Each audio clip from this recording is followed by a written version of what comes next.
ஆன்மீகத்தை பற்றி நம்ம நிறைய வீடியோஸ் பார்த்துருக்கோம், நிறைய விஷயங்களை கேள்விப்பட்டிருக்கோம். ஆன்மீகத்தை நம்ம எதுக்காக ஃபாலோ பண்ணுறோம் அப்படிங்கிற விளக்கத்தை நம்ம முன்னாடி இருக்க வீடியோஸில் கொடுத்துருக்கேன்.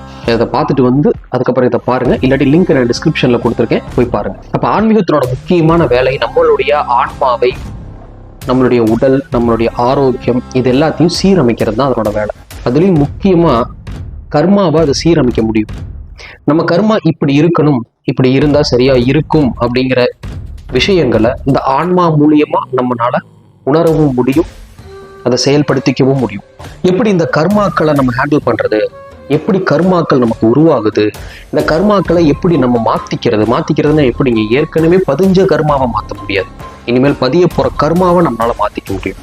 இப்போ இதுக்கு நிறைய வழிமுறைகள் ரொம்ப கடினமா வச்சிருக்காங்க. ஆனா ரொம்ப எளிய வழிமுறைகள் இருக்கு நம்ம கிட்ட, நம்ம பூமியில இருக்கு, நம்ம மனிதர்கள் நடுவில் இருக்கு.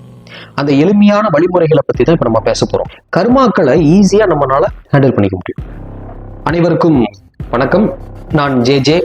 ஆன்மீகத்தின் விளக்கத்துடன் உங்களுடன். உண்மையான ஆன்மீகத்தை பற்றி இப்படித்தான் அது ஆன்மீகம்னு தெரிஞ்சிருச்சுன்னா உங்களுக்கு அது ரொம்ப எளிமையா இருக்கும். நம்ம எல்லாருமே வாழ்நாள்ல ரொம்ப எளிமையா கடைபிடிக்க முடிஞ்ச விஷயங்களை தான் ஆன்மீகமா பண்ணி வச்சிருக்காங்க.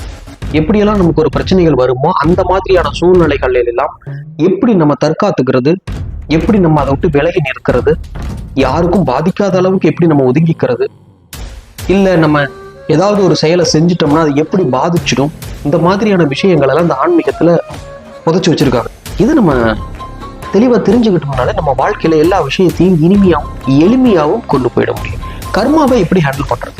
ஒரு மனிதனுடைய வாழ்க்கையில எல்லா வகையான செயல்பாடுகளுக்கும் ஒரு கர்மா பதிவாகும். அது நல்லதாகவும் இருக்கும், கெட்டதாகவும் இருக்கும்.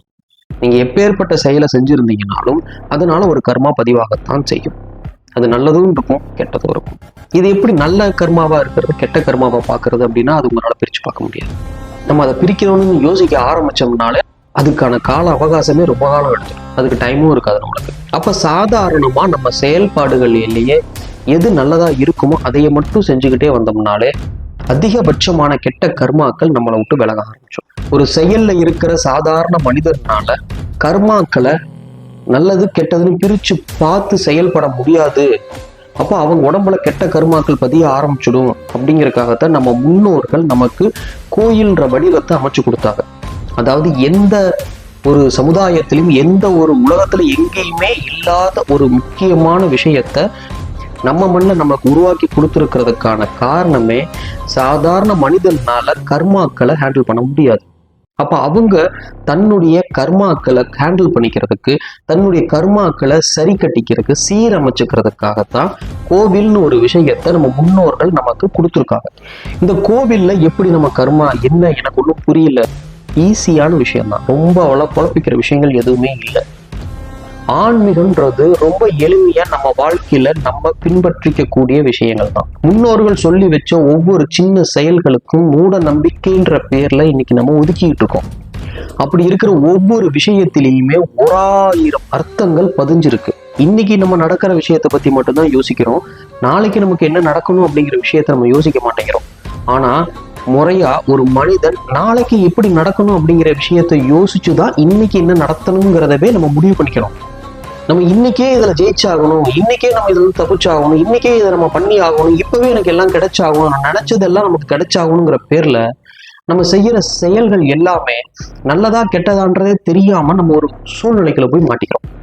நமக்கு ஒரு மிகப்பெரிய அளவுல ஒரு ஆபத்து வருது அப்படின்னா அந்த ஆபத்துக்கான காரணமே நம்ம தாங்கிறத முதல்ல நம்ம புரிஞ்சுக்கணும்.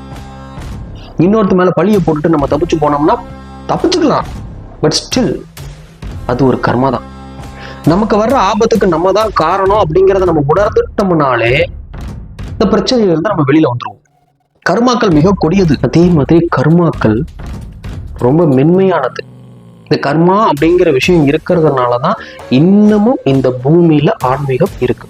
சர் ஐசக் நியூட்டன் சொன்ன மாதிரி every action has an equal and opposite reaction. நீங்க என்ன செயல் செய்யறீங்களோ அதுக்கு ஈக்குவலான எதிர் செயல் உங்களை நோக்கி வந்துகிட்டே தான். இதை யாரும் மாற்ற முடியாது. இது ஒன்றை மட்டும் யாரும் எதுவும் மாத்திர முடியாது. எவ்வளவு லட்சக்கணக்கில் பணம் கொடுத்தாலும் இது ஒன்றை மட்டும் மாற்ற முடியாது. அதனாலதான் இன்னும் கோயில் இருக்கு. சரி, அந்த டாபிக்ல கொடுக்கும். நமக்கு தேவை இப்ப என்ன, எப்படி நம்ம கர்மாவை கரெக்டா ஹேண்டில் பண்ணிக்கிறது, எப்படி நம்ம கர்மாவை நம்மளே ஹேண்டில் பண்ணிக்கிறது அப்படிங்கிற விளக்கத்தை அடுத்த வீடியோவில் நான் சொல்லியிருக்கேன், லிங்க் டிஸ்கிரிப்ஷனில் கொடுத்துருக்கேன், போய் தவறாமல் பாருங்கள். கர்மாவை கையாள்வது எப்படி?